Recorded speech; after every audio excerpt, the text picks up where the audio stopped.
మోడీ సర్కార్ మరి కాసేపట్లో ఓటాన్ అకౌంట్ బడ్జెట్ ప్రవేశపెట్టనున్న నేపథ్యంలో బడ్జెట్ ప్రతులు పార్లమెంట్ కు చేరుకున్నాయి. కేంద్ర మంత్రి పీయూష్ గోయల్ పార్లమెంట్ లో బడ్జెట్ ను ప్రవేశపెట్టనున్నారు. తమ ప్రభుత్వ నినాదం సబ్కా సాత్ సబ్కా వికాస్ ప్రతిబింబించేలా బడ్జెట్ ఉంటుంది అని కేంద్ర పార్లమెంటరీ వ్యవహారాల శాఖ మంత్రి నరేంద్ర సింగ్ తోమర్ అన్నారు.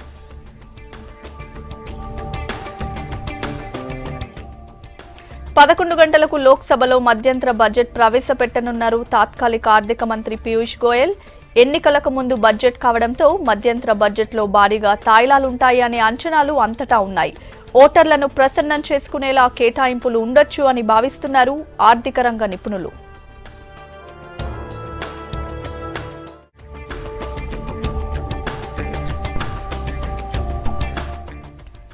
బడ్జెట్ పై మరిన్ని అప్డేట్స్ ఢిల్లీ నుంచి భరత్ అందిస్తారు. భరత్, బడ్జెట్ ఎలా ఉండబోతోంది? ఎన్నికల వారాలు ఉంటాయా? స్వాతి, కొద్దిసేపటి క్రితమే కేంద్ర కేబినెట్ సమావేశం పార్లమెంట్ లో ప్రారంభమైంది. పీయూష్ గోయల్ ఆయన టీం మొదలు రాష్ట్రపతి రామ్నాథ్ కోవింద్ కలిశారు.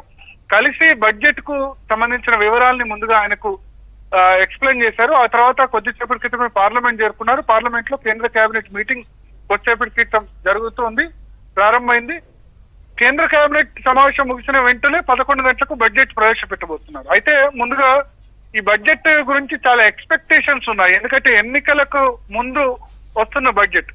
అయితే సాధారణంగా అయితే ఎన్నికలకు ముందు ఇప్పుడు కొత్త ప్రభుత్వం నెక్స్ట్ ఏర్పడుతుంది కాబట్టి ఒక సంప్రదాయం ఏంటంటే జూలై వరకు మాత్రమే ఈ ఈ ఈ ప్రభుత్వానికి సంబంధించిన ఖర్చులకు సంబంధించిన వివరాలు, అంటే పెద్ద ఎక్స్ట్రాడినరీ డిసిజన్స్ ఎప్పుడు కూడా ఓటాన్ అకౌంట్ బడ్జెట్ లో ఉండవు.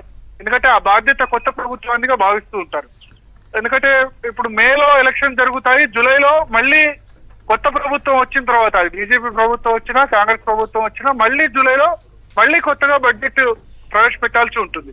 సో ఈ ఫైనాన్షియల్ ఇయర్ లో చూసుకుంటే ఏప్రిల్, మే, జూన్, జూలై ఈ నాలుగు నెలలకు సంబంధించింది ఇది బడ్జెట్. అయితే మోడీ ప్రభుత్వ ఆలోచన వేరే విధంగా ఉంది అని వార్తలు వస్తున్నాయి. అయితే మొదట్లో చాలా వార్తలు వచ్చాయి, మధ్యంతర బడ్జెట్ కాకుండా ఇట్లా ప్రవేశపెట్టడం కరెక్ట్ కాదని కాంగ్రెస్ పార్టీ కూడా విమర్శించింది. అయితే మొన్న క్లారిటీ ఇచ్చింది ఆర్థిక మంత్రిత్వ శాఖ, ఇది ఇంటరిం బడ్జెట్ మాత్రమే, మధ్యంతర బడ్జెట్ మాత్రమే అని.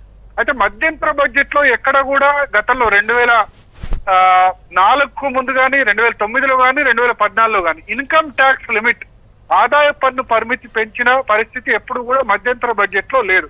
అప్పటి ఆర్థిక మంత్రులు ఏం చెప్పారంటే 2009లో ప్రణబ్ ముఖర్జీ గాని 2014లో చిదంబరం గాని ఈ ఆదాయ పన్ను పెంచే పరిమితి అన్నది కొత్త ప్రభుత్వం చూసుకోవాలి, మేము పెంచడం అన్నది కరెక్ట్ కాదు అని వాళ్ళు ఎన్నికల సమయంలో చెప్పారు. అయితే ఇప్పుడు మధ్యతరగతికి చాలా ఎక్స్పెక్టేషన్స్ ఉన్నాయి. 2.5 లక్షల ఆదాయ పన్ను పరిమితి ఉంది. బడ్జెట్ అంటే ఏ రంగానికి ఎంత కేటాయింపులు అన్నది సరే సహజంగానే ఉంటుంది. బట్ మిడిల్ క్లాస్ కు, మధ్యతరగతికి, శాలరీడ్ క్లాస్ కు మా పరిస్థితి ఏంటి, మాకేమైనా ట్యాక్స్ లో రాయితీ ఇస్తారన్నదే జనరల్ గా ఎదురు చూస్తారు. ఎందుకంటే ఇప్పుడు అటు కేంద్రంలో ఇటు రాష్ట్రంలో వేతన కమిషన్స్ అయిన తర్వాత ఉద్యోగుల జీతాలు చాలా ఎక్కువగా పెరిగాయి. ఆ రేంజ్ లో పెరిగినంత రేంజ్ లో ట్యాక్స్ లిమిట్ మాత్రం పెరగలేదు.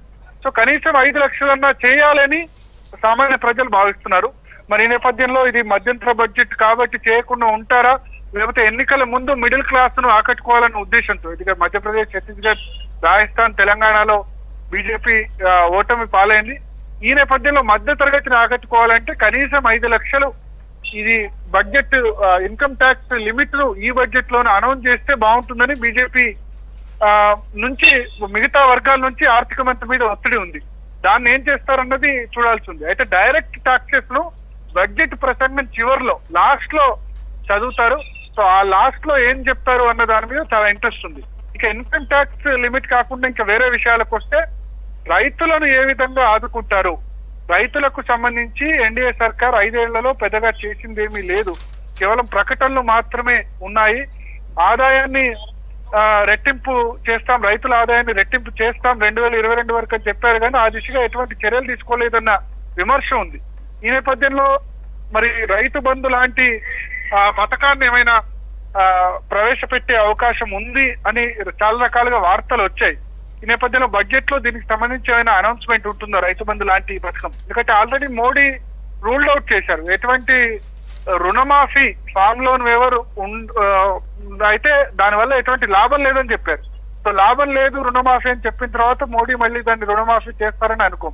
కాబట్టి ఇక మిగిలింది 1-2 ఆప్షన్స్. రైతు బంధు లాంటి స్కీమ్లు దేశవ్యాప్తంగా ఏమైనా ప్రవేశపెడతారా, దాని విధి విధానాలు ఏమైనా బడ్జెట్ లో అనౌన్స్ చేస్తారా అన్నది కూడా చూడాల్సి ఉంది.